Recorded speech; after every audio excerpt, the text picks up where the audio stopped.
Okay, guys, welcome back. Bond's Apartment YouTube channel. Look who I have with me today. Alana and Hi, Elma guys. from the Dressing to Kill podcast. How are you guys? Good. Fantastic. Yes, dressed to kill. Dressed to Kill. I have it right on here, don't it? Let's just right here. I don't have it right. Oh my Luke. God. I'm going to get so much shit from David for that. Yeah, David will be on you for sure. Well, we'll fix it. We'll fix it. No, How are we're you there. guys? You see us. We're good. We're great. good. How are you? I'm doing good. Thank you so much for doing this. I really, really appreciate it. course. Especially Yeah, since you love don't it. know me like at all. This could be know you from the community. Yeah. Okay, well that's good. That's good. I mean, this could be a shit experience for you and you It's don't a know. blind interview. Yeah. No, we're always down to chat. I know it'll be I a could story tell. at the very least. So Honestly, at 10:30 in the morning LA time, you guys are ready to go. Like even I'm still sitting here like thank you. this thank like you for light. pointing out LA time too, because it's a little later. We like to wake up later. We like to be more casual. I know. The West Coast is like, Yeah. unfortunately, later to rise, later to sleep. Yes. That's okay. Very That's okay. chill. Yeah, I mean, but it is LA time, right? It's not Hawaii time, Alana. You're not Correct. You're not in Hawaii today. Have to bring it up every time. I'm green screened in. I'm actually not. Yeah. Here. The one microphone trick is the crazy part. How are Right. you pulling that off? It's her filming skills. Yeah, we got that covered. She's incredible. You guys are incredible with She this. is I don't know how you're doing it, Oh my but gosh, thank that you. green What a screen is beautiful shot seamless. we've made. I'm just waiting for like the server to bring over some sort of pineapple drink. Like Alana. what's in it? I'll do it secretly. So for the people who may not know you guys, which I'm sure is very few, all 12 of my followers. So what do you guys do? What is Dress to Kill about? Who wants to start? Dress to Kill is a podcast where we talk about action movies, specifically fashion in action movies, and shows, clearly exemplified by our Killing Eve series. We only just started doing shows. Killing Eve was the first show we covered. Yeah. Really? I didn't know that. Yeah. Not the last. We do mostly the Bond movies primarily, and then other action movies that were inspired by Bond or have a little bit of a spy vibe. But we love anything that has action, but doesn't forget about the fashion. So we like the style, then all of that visual excitement. So we cover all of that. And we try to acknowledge like one of the reasons we started the podcast is both of us love obviously action movies, but we struggle to find a female perspective on them that isn't black or white, isn't just I hate it, they didn't treat women well enough, or I love it, I don't treat women well enough. Right. So we wanted to come in and talk about the nuance a little bit and why we love it and what problems might exist if they do, and if they don't, fantastic, and just be honest and straightforward, because we want more movies like this for women also. Yeah. Right. We want women to be able to enjoy them as we do. Yeah. Yeah. Exactly. But then As well. you take like a more like a wide variety approach to what you talk about, as far as, it's not just the women representation in the film, it's every aspect of it along with that. Yeah. Representation, full spectrum. Yeah. And she comes from more of a film background, so she comments on a lot about the filmmaking, and I come from a fashion background, so I have a lot to say about construction and tailoring and fit. Yeah. She has the words. She's like, oh, the Blacarian collar on the suit. I'm like, yeah, the Blacarian collar. What kind of collar do I have on right now? Let's test this. Lou, can you compare the two? Yeah. Color. What kind of collar do I have? Color. So mine is brown and yours is denim-y blue. That's the type. what I would It is denim. It is denim. Denim. It is not denim-y. It is just denim. It is actually straight up denim. Flat out denim. So as far as the Bond side of it, what got you guys, I mean, in action films too, what got you guys into Bond and action films? Was this like as kids or recent?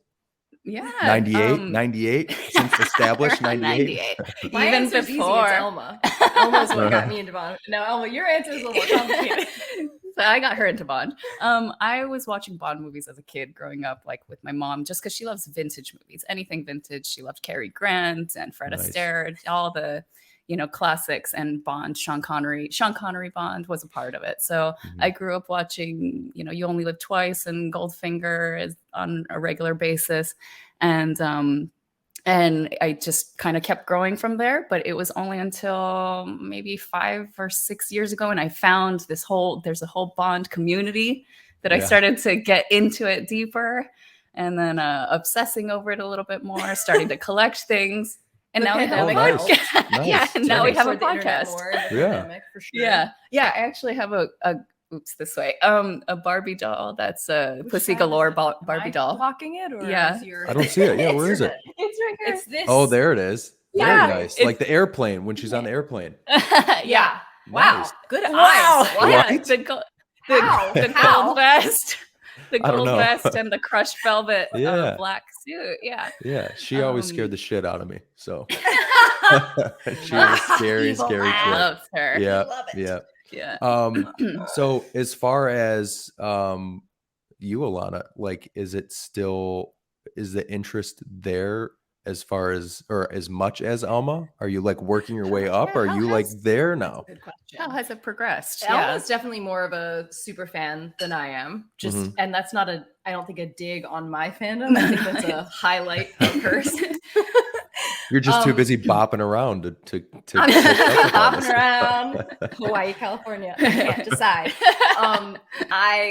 I'm more of like a film buff in general. We're both Me too. got into action movies, spy movies, because I mean, first of all, we just both vibe on like spy shit and this idea of like being the best version of yourself and the most sneaky and the most efficient and the like, look what you can do, and just that like very heightened life experience kind of a vibe that comes with spy stuff. But also we're both dancers and we're very into Movement our bodies and just like strength and look at that fight scene and how that choreography work and Right. good fight choreography. all that we kind love of stuff. Right. Yeah. So I would say my Bond fandom is kind of just still my action movie fandom.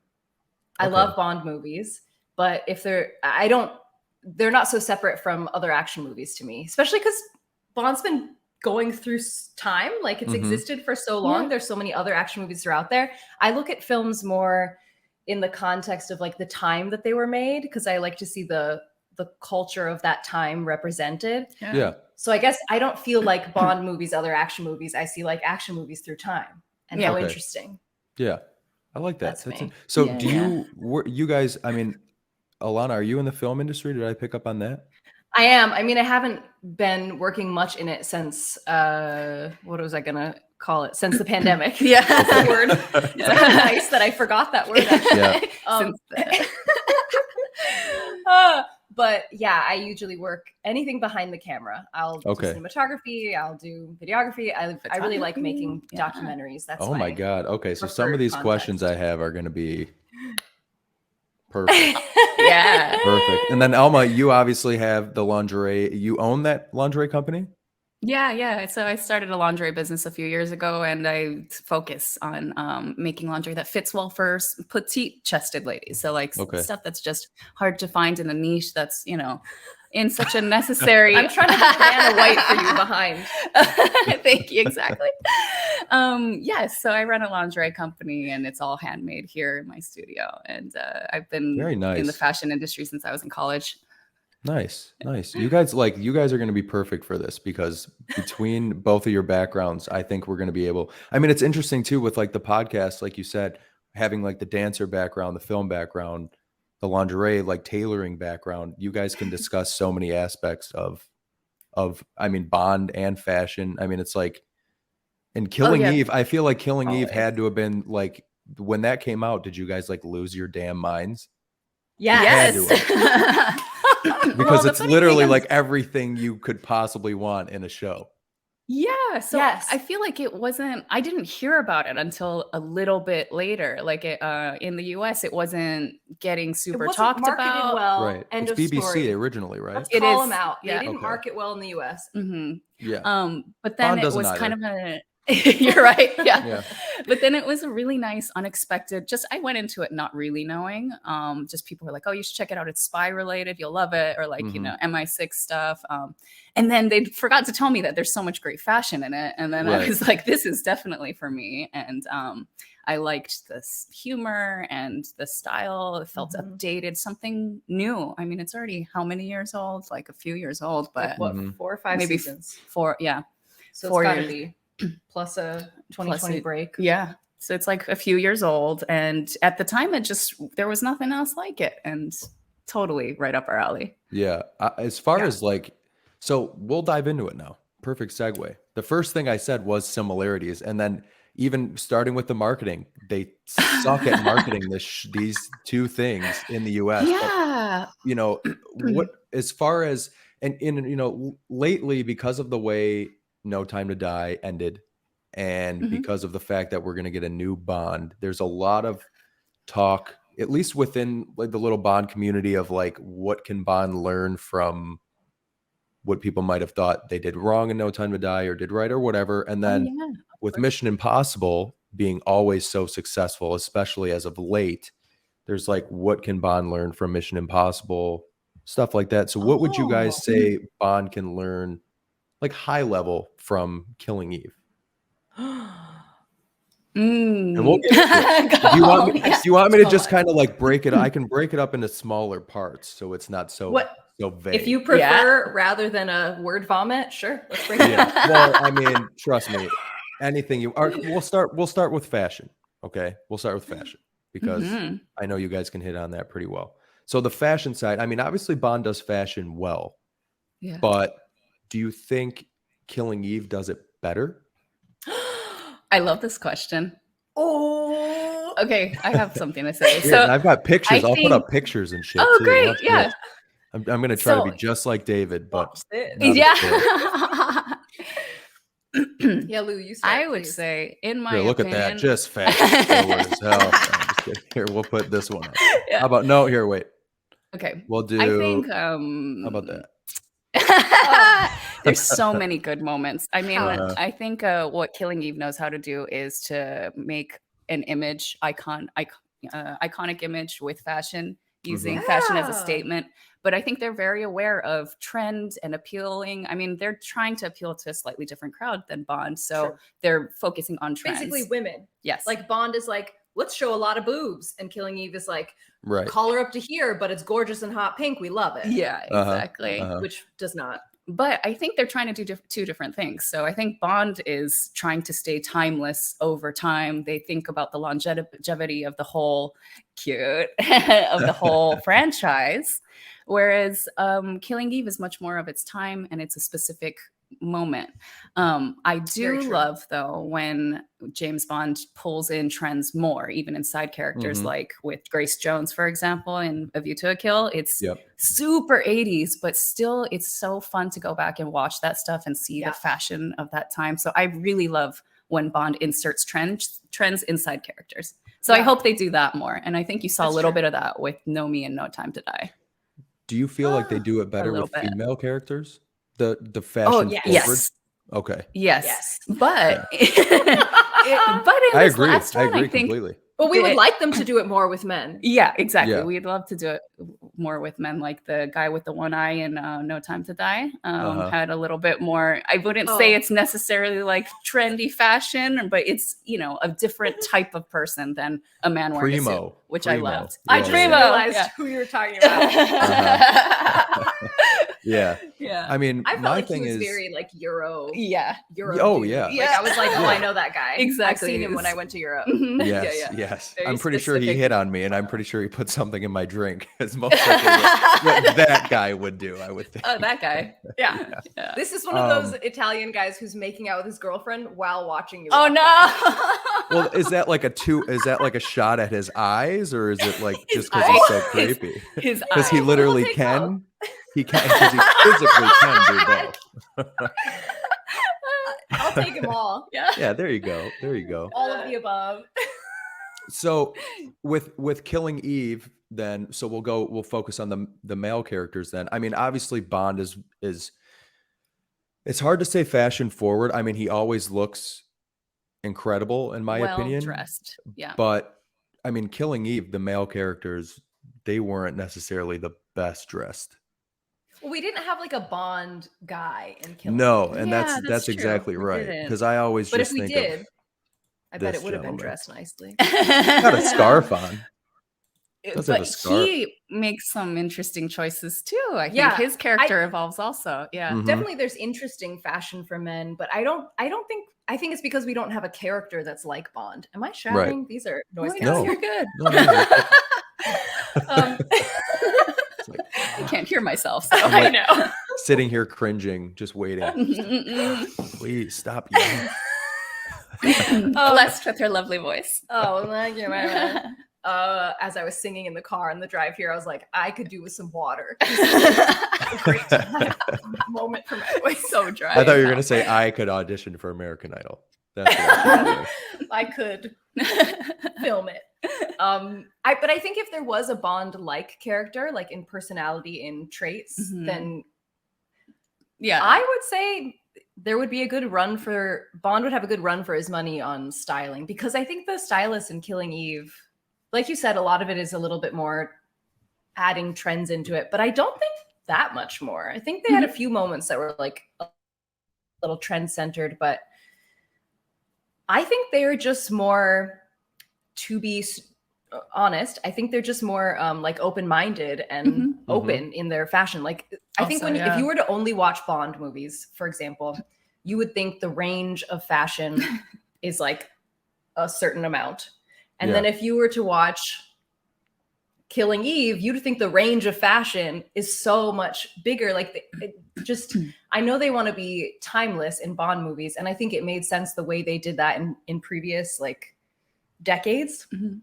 But at the moment, we've kind of said this before, and I'm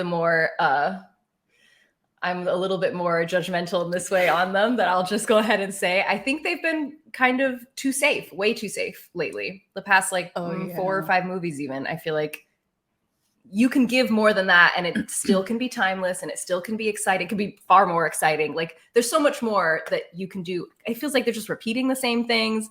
And I get it. Every fashion designer or a costume designer who gets onto a Bond movie is like, don't want to fuck it up. Right, I don't want to fuck it up. And they all look to Right. the previous Bond movies for inspiration. They're like, we want her, if she has a bit of this character in her, we want her to bring that iconicness into this. So we'll have her do a similar collar, or we'll have her only be in that color palette, or we'll have her mirror image this like previous 5 Bond women. But like now we're just recycling through the same like previous Bond women. See, visually. That's an interesting point, because there's been a lot of questions. Are there too many nods to the past? But I've never looked at it in a fashion sense. So do you think fashion-wise there is? Fashion-wise, I think yes.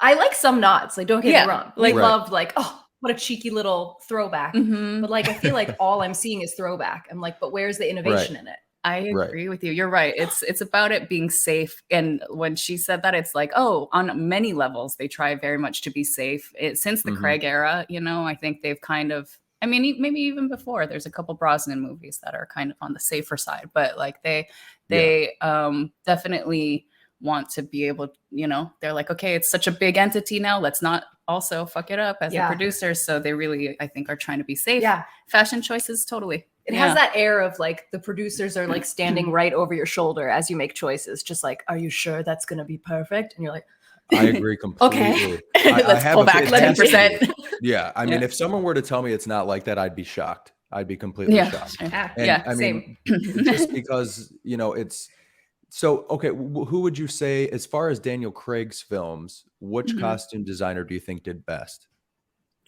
Let me think. Well, I'm obsessed with Paloma in general. So I can't separate my emotional feelings for her from her clothing. I love her. I love her dress. I love that movie. Clothing-wise, that most recent. I think No Time to Die actually had the most interesting fashion. I loved aspects of like Skyfall, for example. Severine had a gorgeous dress, and elements and like the stuff in the opening or like Inspector, the opening scene, for example. Yeah, I mean, gorgeous. He looks great. Stupid. But totally. I'll get a call after this. David will be like, "Here's what you did wrong." Just kidding, David. Jesus, just kidding. Yeah, I know, he's such a pro. David Jesus, wow. There was David, comma Jesus. David Jesus. David Jesus Doritsky. I wonder what his real middle name is. That's trivia.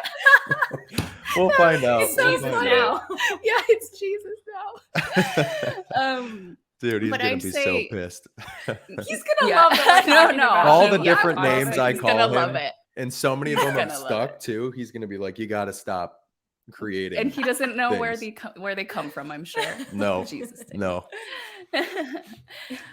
So- but No Time to Die, I think, actually was the most like fashion interest, visually fashionable, and diversity of types of characters, Yeah. clothing choices. And they did it well because they still.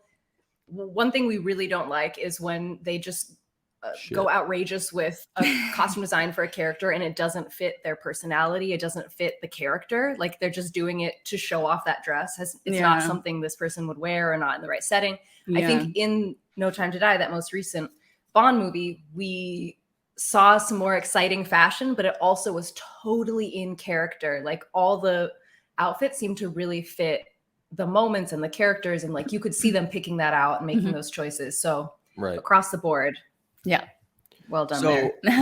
with Villanelle, she usually wears things that, like here, I literally put it back full screen. I was like, I'll save this picture. I'm not going to. Pictures like this in this setting, it's kind of like, holy shit. However, you expect this from her. Like you guys said, she's basically everything she wears in this show is iconic. And then it's like, Bond would never do this. No. Do you think that's a problem? No. Because I think it's in character that he wouldn't. Oh, I mean, he could. Do you mean the franchise or the character? I'll touch on this. Sorry. You're right. The producers would never let that fly. But do you think moving forward, they should maybe start to get a little more open-minded with it? Yes. I think what's great about Villanelle is she's a character that has loads of money, loads of balls emotionally. And she loves fashion.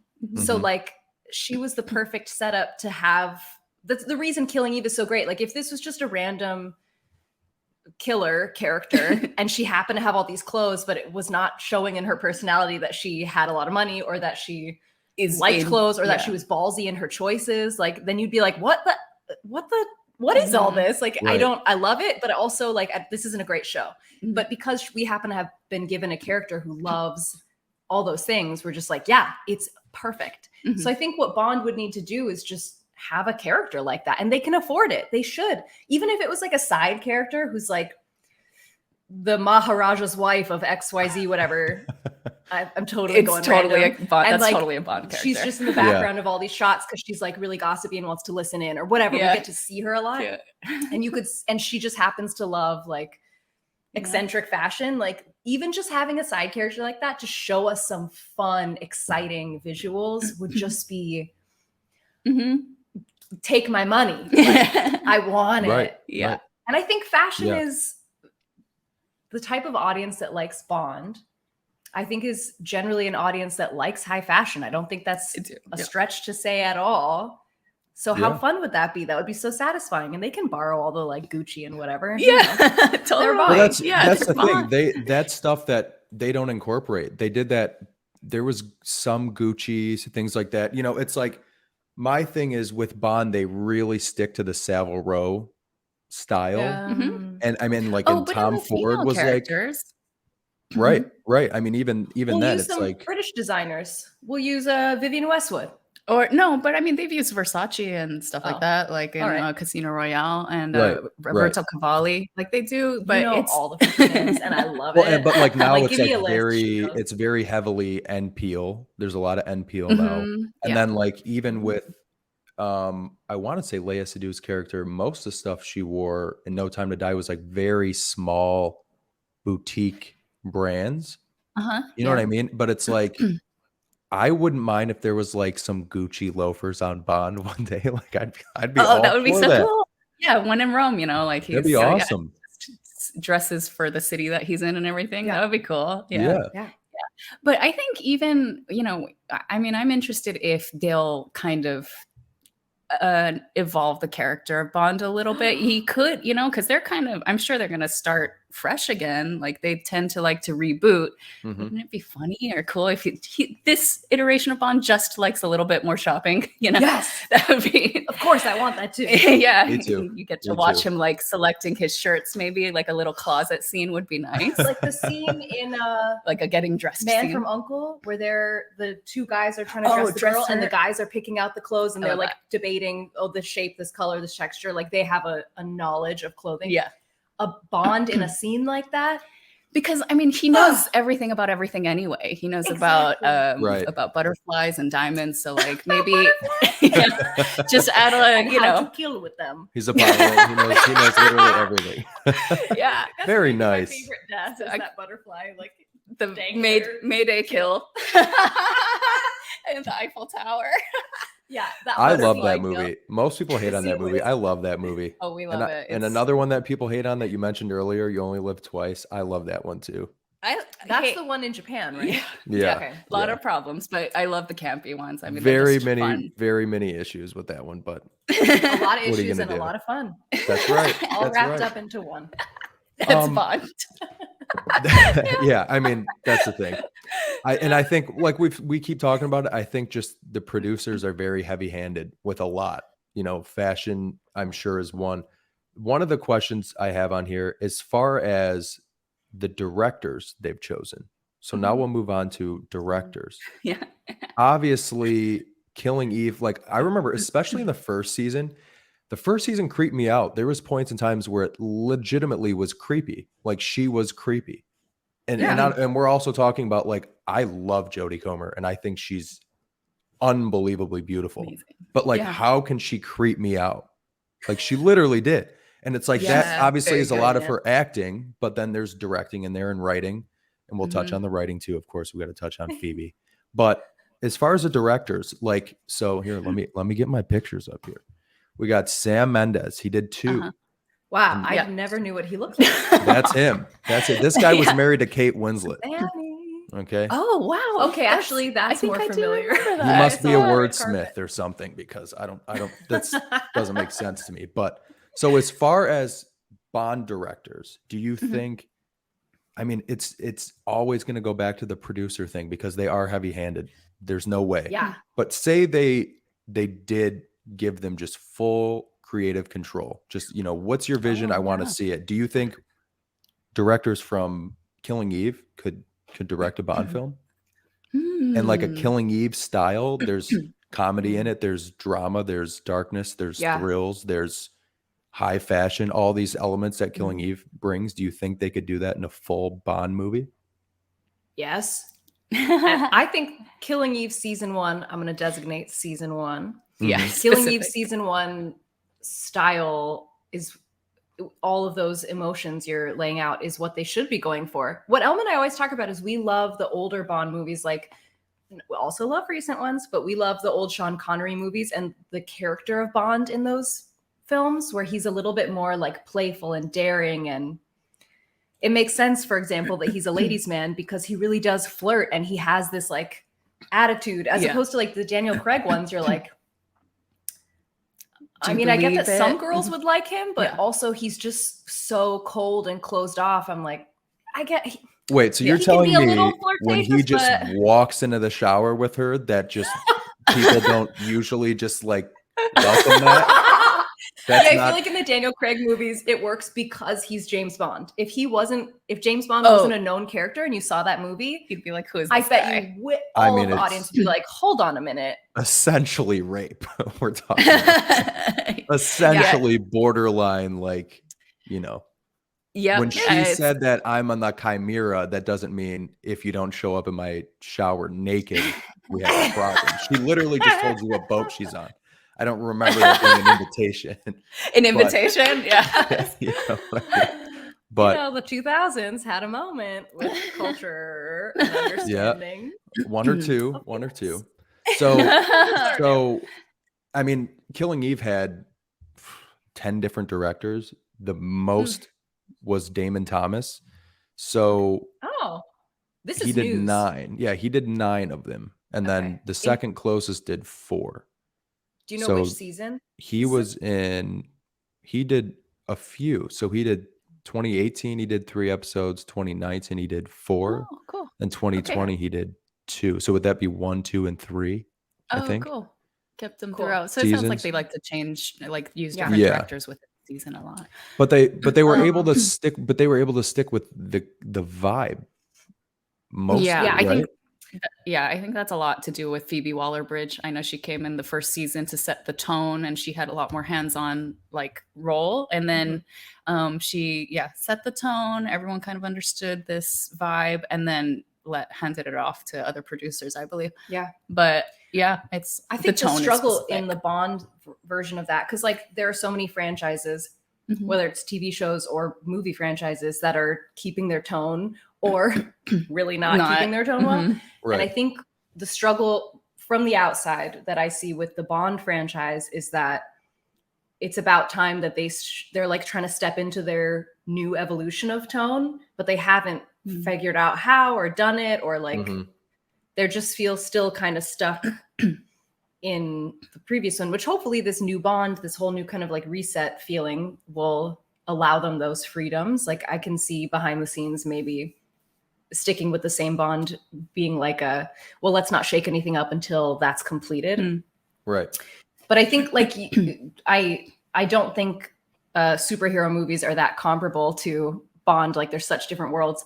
But if you look at like the reason Marvel has been so successful lately in continuing the vibe through each movie, they've used really different directors in some cases. Yeah. And the vibe stays very similar because they have like the one guy in charge, overall production, making sure everything goes similar to what Phoebe did in the beginning of Killing Eve, and making sure it's all kind of like aligned in that way. Yeah. We kind of need that in Bond, and we don't need like, no offense, thank you for giving us James Bond, but we don't need like 4 executives that are not creatives kind of just like being like, let me everything, and if it doesn't immediately look like something that makes money, I'm going to say no. When like everything creative takes time to get to that spot, it has to go through its evolution. Like if you're just saying money or no money at the first idea, it's like Liz Lemon and Jack, I forget his last name, Jack Donaghy in 30 Rock.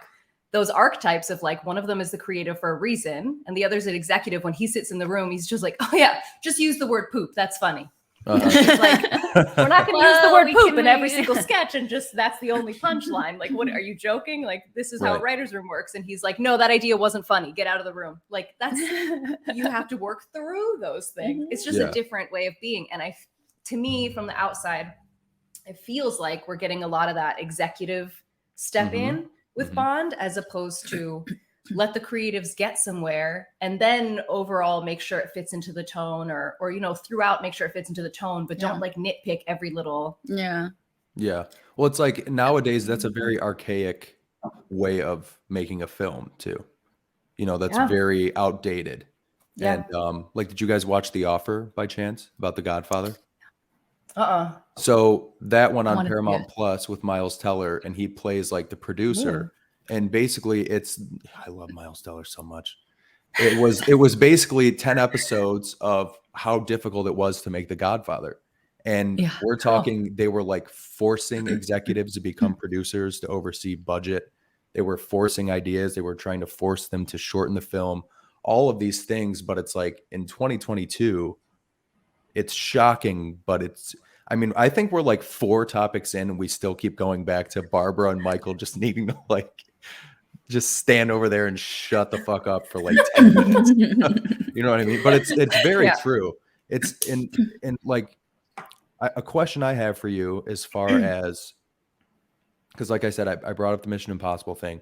Those films, it's like No Time to Die ended the way it did, and you leave the theater. Like I left the theater, I truly had the same feeling that I get when I get like dumped. Legitimately. Like literally, I like literally was like, I came home and I'm telling my fiance and she just doesn't understand. I'm like, you just don't fucking get it. You just don't get it. And I was like, so I'm going to go to the bedroom and shut all the lights off. And I don't want you coming in here Sulk until I come out in 3 days. But it's like, then it's like you go see something like Top Gun and I get in my car and I'm going like 300 down the expressway, like flicking cops off. Like, I don't care. Like, this is how I want to live. You know what I mean? So I love it's like that energy. Mission Impossible does the same thing, right? And I know you guys said you love action movies. I gravitate towards them, but for some reason I really like the storylines a lot. Like I think I'm Yeah. more of like a storyline guy than action guy. But Yeah. like She all these Mission Impossible movies, they not only make a ton of money, but they're like all 94% and above on like Rotten Tomatoes. So it's like that you're I didn't making the know money. Oh, that. his last like 3 are Yeah, all they are sky good. high, and like Top Gun's like a 99 or something. So Wow. it's like, oh, it's like all of Tom Cruise movies now are like so well received. He's got like a formula figured out, but it's like, do you think, and this is where the Killing Eve comparison comes in. I mean, Villanelle is obviously a very screwed up character, and Mhm. Bond is also like a very damaged human being. Mhm. Do you feel like they think that they can't incorporate like a Killing Eve vibe because Bond is like so damaged?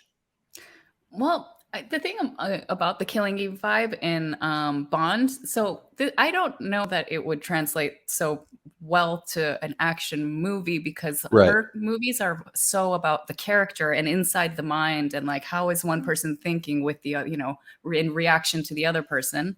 And it's I think you just need like Bond. I love it if they can touch on that, but Mhm. I don't know that they would like to dwell so much time on like the psychological stuff. They're like action, set piece to set piece to set piece. I didn't, I That's true. super appreciate it though when there is more depth in character, but Mhm. Again, like I don't know how much they do that in action movies that are supposed to make $1 billion+. Right. I Do you feel like Bond's like a full-on action film? Yeah. I thought, yeah, I think I so. I think they. I would say spy/action yes. these days. Oh my God. The way they Yeah. separate it out. Like, I don't like horror movies, and I'll be like, oh, is that a horror movie? I don't like it. And my friends will come back. No, it's thriller. I'm like, No, it's okay. a thriller. It's a thriller. Is it murder and dramedy, blood and period scary? piece. Do I get scared? Do Come I on. get scared? It's a freaking horror movie. Get over yourself. Yeah. So like, okay, it's category specific. Do I I would get call it an scared? action movie, but Yeah. maybe more technically it's a spy No, thriller. I yeah, don't know. action movie. I mean, it's not a Right. drama or comedy. It's an Yeah. action movie. Well, it's Well, a dramedy action. Dramedy Action action or period piece obviously. spy thriller documentary All- mockumentary. See, the reason I asked though is because documentary. I recently watched all the Mission Impossible over again because we did a podcast on it, and Fun. they're even more. It seems like Tom Cruise is constantly doing something More action. death-defying. It's Yeah. like, does he ever have like a True. call sheet where he's just like got like at least a line of dialogue, or is he just always near death? Because then it's like if you watch the most recent Mission Impossible and then go watch like Casino Royale, you're probably like, Oh yeah. it's two different speeds. But Yeah. That's true. It's different. so I guess it's gonna work. These questions are gonna work well because when I bring up Phoebe, after what you just Elma, after what you just said, I think it's gonna be like a debate. I mean, I into, could propose, portion. yeah. I don't know that I agree.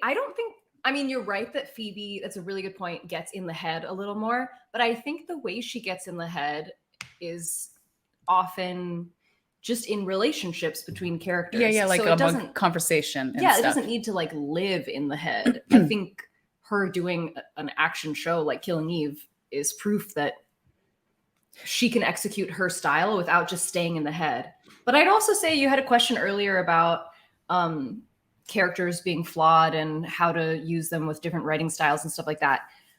I am going to stick by my word in my statement here, which is I think all characters are flawed. Like you can't be a good character and not be flawed, and every character is flawed. It's just a matter of how well you get to know them or don't. Yeah. And if the character shows up looking like they're not flawed, that's poorly written.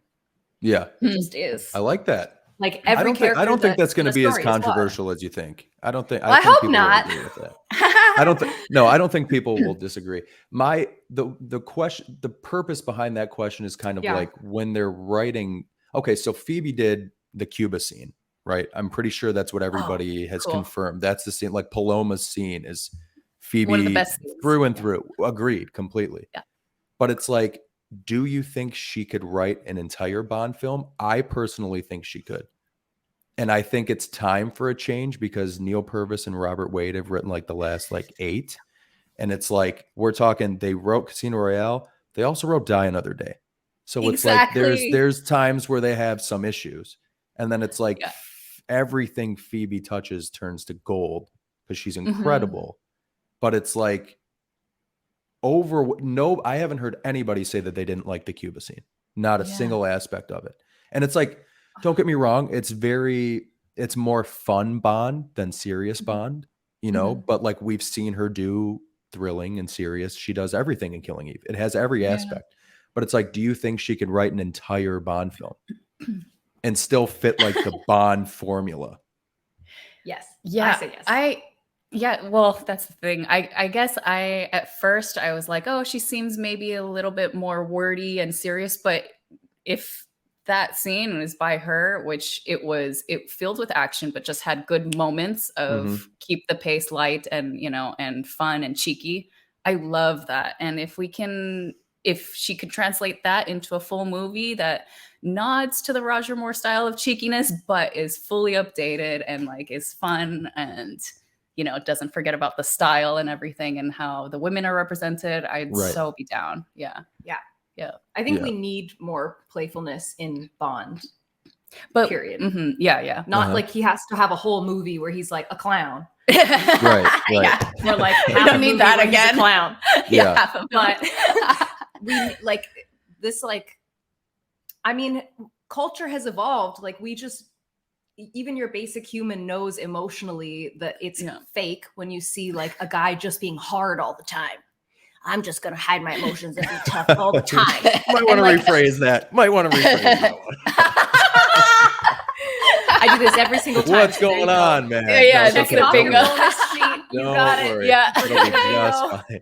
I'm going to forget a name soon. And I love It's it. okay. It's okay. The Alana thing. But I get what you were I saying. love it so much. But like, he's always got his guard up the whole time. yeah, and like that's a attractive thing, or that can even allow you to be successful consistently across the board. Like that's to me one of the biggest like feeling lies of the Daniel Craig Bond is that a lot of times he's in this like I'm super tough and protected mode, but like things go well in a way that they shouldn't if you're in that mode. Like it's filmmaking. You need a character has to have moments where they go into their vulnerability. And I think the way they had Daniel Craig's Bond go into his vulnerability was very like, are you joking? Like was not him going vulnerable. That is some like, I'm just going to be totally blunt. That's like some 13-year-old boy's idea of what vulnerability is. Like, this person has never really felt love in their life who wrote this. Like, this person is clearly afraid of emotions themselves and should maybe go to therapy. It's kind of how it feels to me. Therapy. Straight up. And I think Neil and Robert,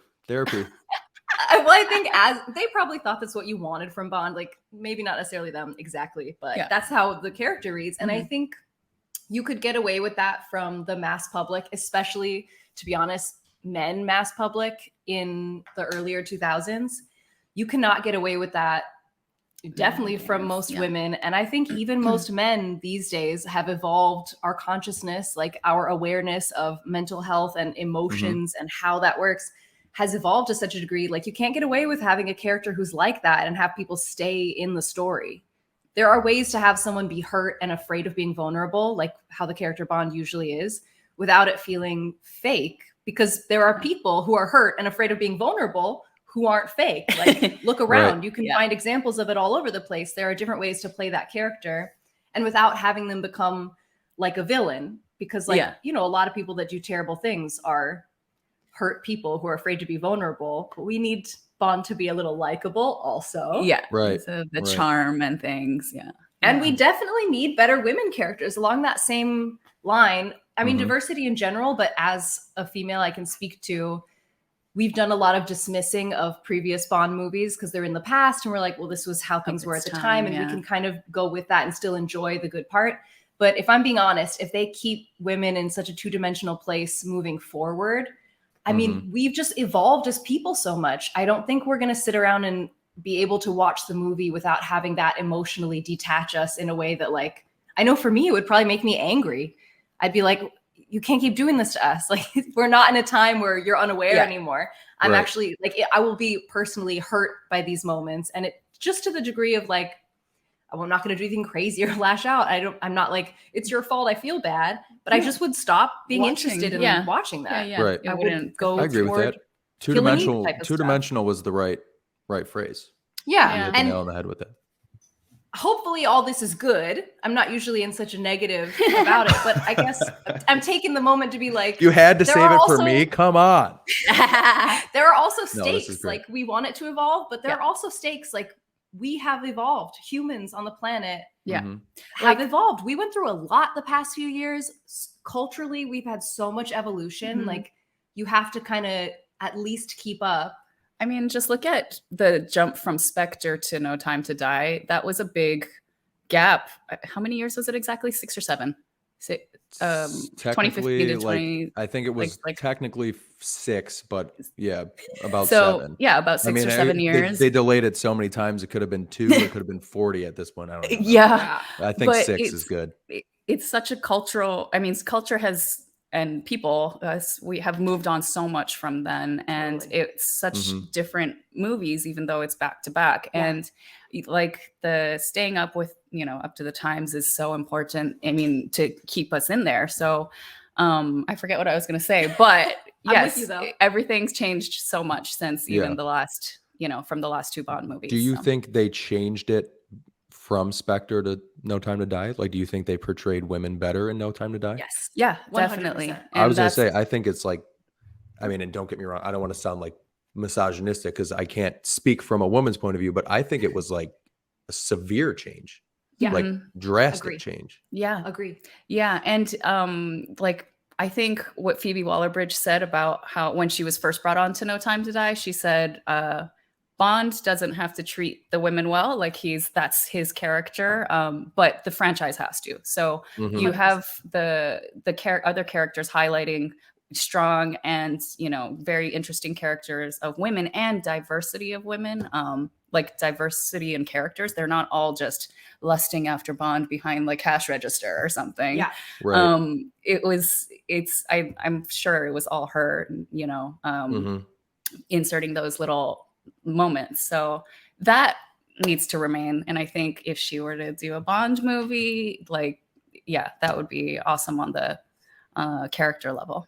But that's the fear when you say future movies that obviously she might not be attached to future movies. There's no assumption that she would be. But Mhm. like my worry would be without having, because not only is Phoebe Waller-Bridge a female, but she's also very conscious and aware of this stuff and writes really well for Right. including depth, including all the things Elma just said. So my worry would be they would kind of revert a little, which we've seen other franchises and things like that do. Like they'll make some headway and they'll revert a little. And I just don't think they can afford to revert a little. You're saying right if they now. didn't involve her. Continue. If they didn't involve her or someone who had that kind of capacity. And the other thing I just have to be, oh my God, I'm such a talker. I'm so sorry. Please do. I mean, that's what we're doing. What else are we going to do? Yeah. Please I stop want talking. to. Yeah. Just but stare. really though, Just stare. just look pretty and shut your mouth. Yeah. Just stare. I had Everybody, to. 30 I'm seconds. theme. Just stare.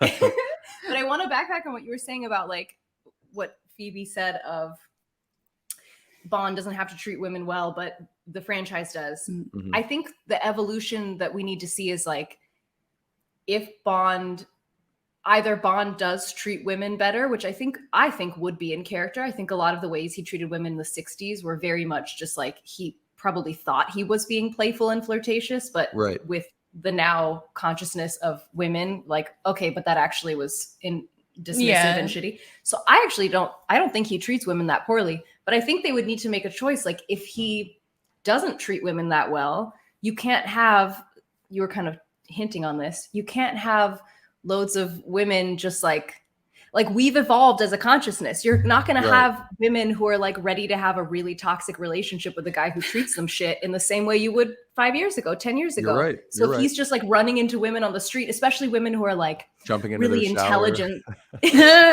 especially if these are like really intelligent women who are like spy people who he tends to go after, like women who are like sharp and quick and flirtatious. Like a woman who's intelligent like that, it's going to be hard to find one who's willing to swoon just completely swoon over Right. a guy who is clearly toxic to some degree or an asshole. Yeah, she's whatever you smarter wanna than call that. it. Yeah. Yeah, so like it's not An going to be asshole. believable. It's going to feel like, what? Why would she wouldn't do that. And if you have Right. a person like Phoebe in the writer's room, that's going to get called out and hopefully remedied. So if he does want to treat women kind of more poorly, he can see what a woman's response to that would be. Or if he wants to find a way to treat them better, he can have them swoon all over the place. Cause like there's definitely a version of Bond that I would swoon in a second for, you know, like he can be playful and charming and wonderful. And I think the Sean Connery Bond was a lot more, well, swoon worthy, but a lot more like, even though he kind of took Like it too far attractive. in a lot of,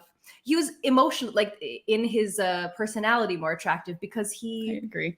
he was more like playful and charismatic, even though in the 60s and the 70s, they kind of Playful and took charismatic it was a into little a way bit that- problematic. Yeah. got problematic. But like, it was, if you took that type of a Bond and brought it into now, he would not be doing those problematic things because he'd be aware and he would know that. Like, but that, he'd still be cheeky and Exactly. flirty. Yeah. and I think, long story short, to answer every single one of the questions, that's what we want.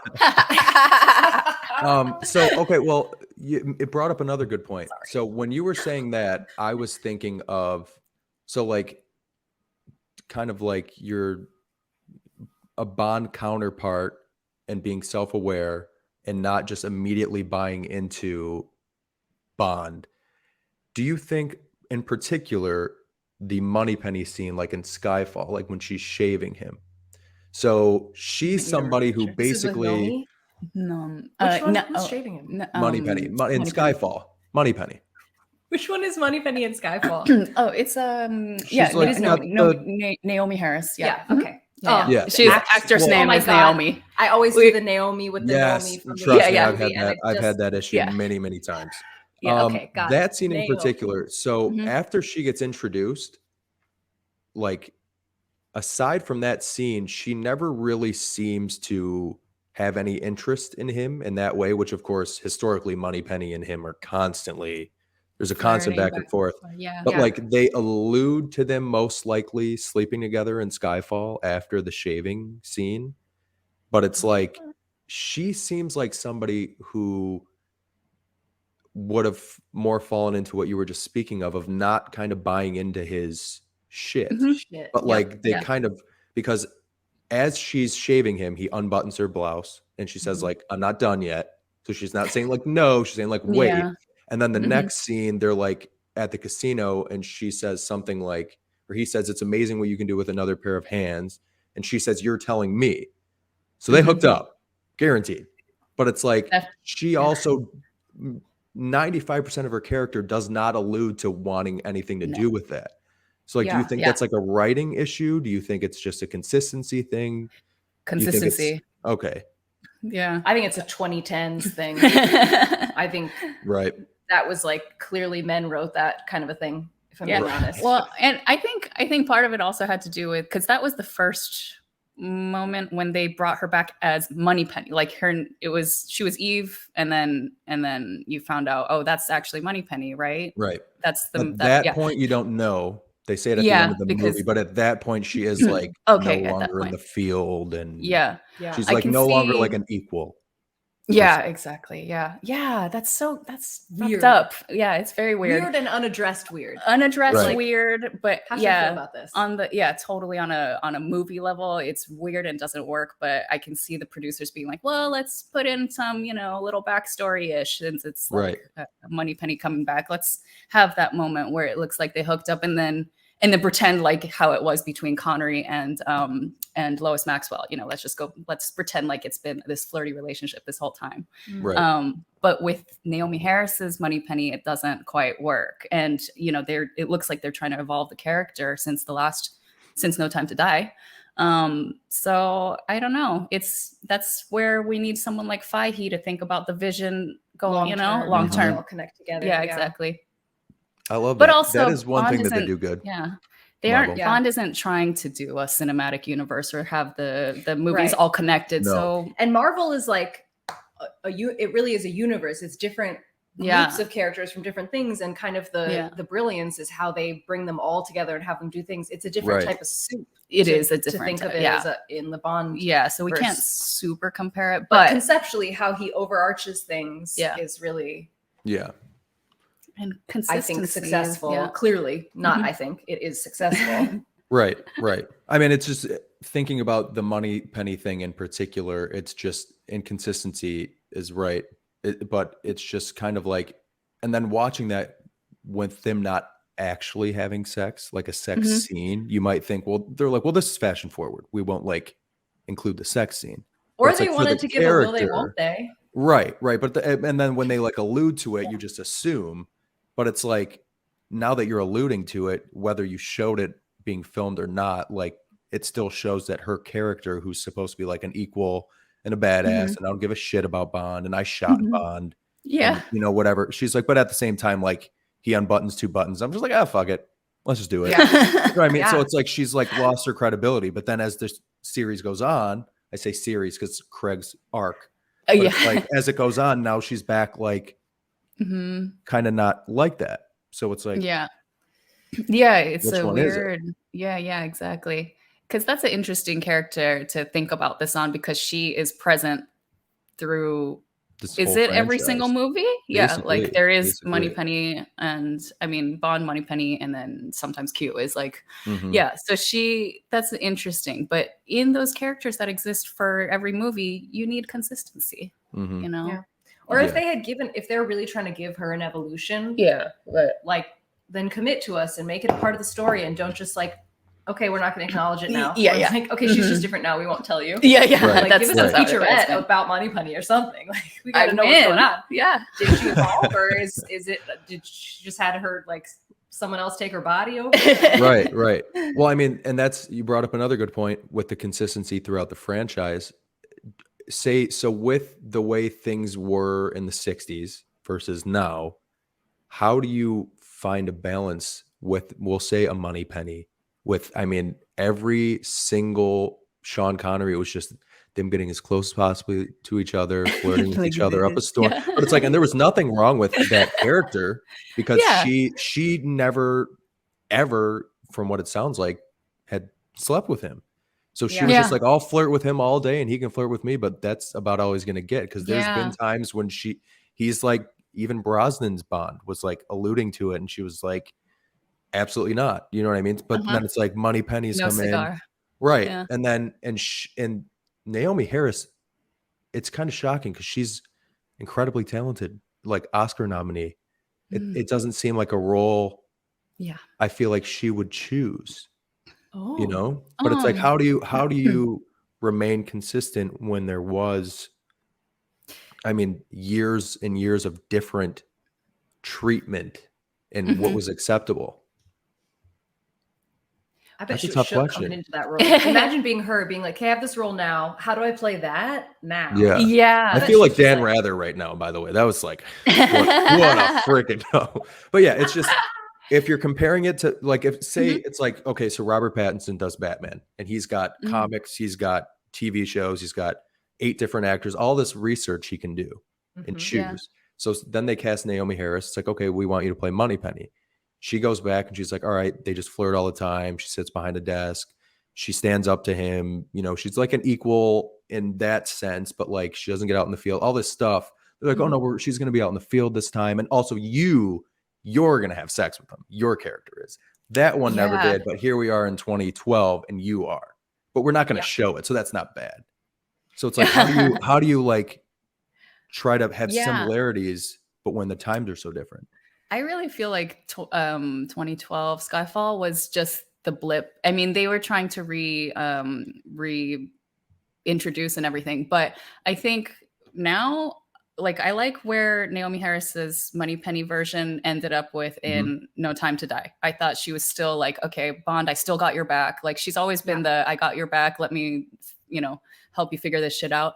So she's more buddy with him. I love the flirting of the Lois Maxwell era, and I think that's still appropriate in a Bond movie. So she can still be cheekily flirting, but she digs at him a lot more than she's flirting, which she did then too, I think. Yeah, exactly. So that's to me consistent, as long as the dialogue is written in a way that it's not shitting on Moneypenny all the time for not getting Bond. I'm like, that's good, because even in the Brosnan era, the Samantha Bond Moneypenny still had like her own life. You could see she had plans to go out to a dinner evening, whatever, and was all dressed up nice. Like, she has her own life that doesn't involve swooning after Bond, and it makes him think like, oh, what do you got going on, I think there was a moment like that with the Naomi Harris one too, but when he calls her and she wakes her up in bed.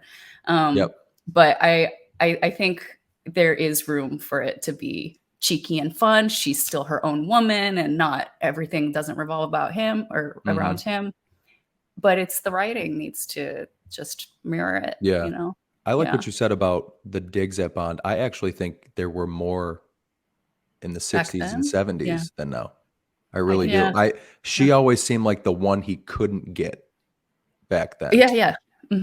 You know what I mean? And now it's kind of like, I don't want to say like been there, done that, but that's kind of like they had their moment, and now it's like, you're right. That's what 2012 projected, which is the problem, and what they need to stop projecting. Like, that's not the question. The question isn't been there, done that.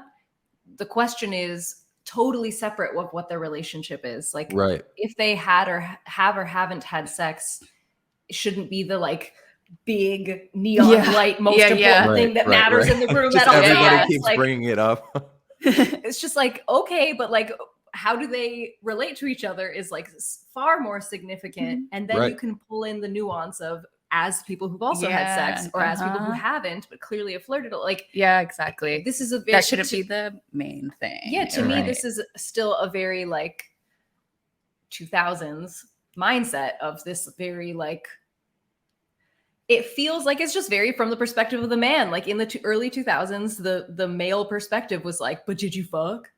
Like, and I don't mean that based on the people who I was friends with. I mean that based on, if you look at content in that era, what was projected of like what you should be thinking, what you should be asking, what should be the dialogue you have with your friends based in media was, but did you fuck? Like, that's just what was being projected. So like, of course, Bond would imitate that. Hopefully they've looked back and seen how, like, we keep talking about how they want to be more timeless. And I think, clothes aside, that Craig era Bond is so, the earlier, obviously, movies, the 2000s Bond movies seem really, and 2010s, seem really like so dated. Even compared to like the 60s and stuff like that, there are little moments where like, oh, he's like being very rapey in this moment, or he's like touching this woman inappropriately and clearly she's uncomfortable with it, and like the audience is meant to just be like, haha, go ahead and be uncomfortable, that's normal for a woman, like, whatever. There are moments like that, but they're just basically single separated moments. But in the early 2000s, or in the 2000s through the 2010s, it feels like the whole movie is about, no, but this is how women are treated. And this is how you should see the world. And like, but did they fuck is the most important question. And that's why I think a lot of content from that era is really confusing emotionally also, because you're like, huh? And I see that in the Moneypenny of that era. It's so confusing because it's a lot of this, oh, we're moving forward in the way we treat women, but we're doing it in a way that makes no sense, that also has the did you fuck element. And just like trying to evolve as a culture at that time, content didn't know what to do or how to men characters. They were just like, but still, we want to know, did they? But that's a good point, because the Moneypenny of the past, they didn't, and you kind of don't care if they ever do. You just like the relationship that they have. Very good point. Very good point.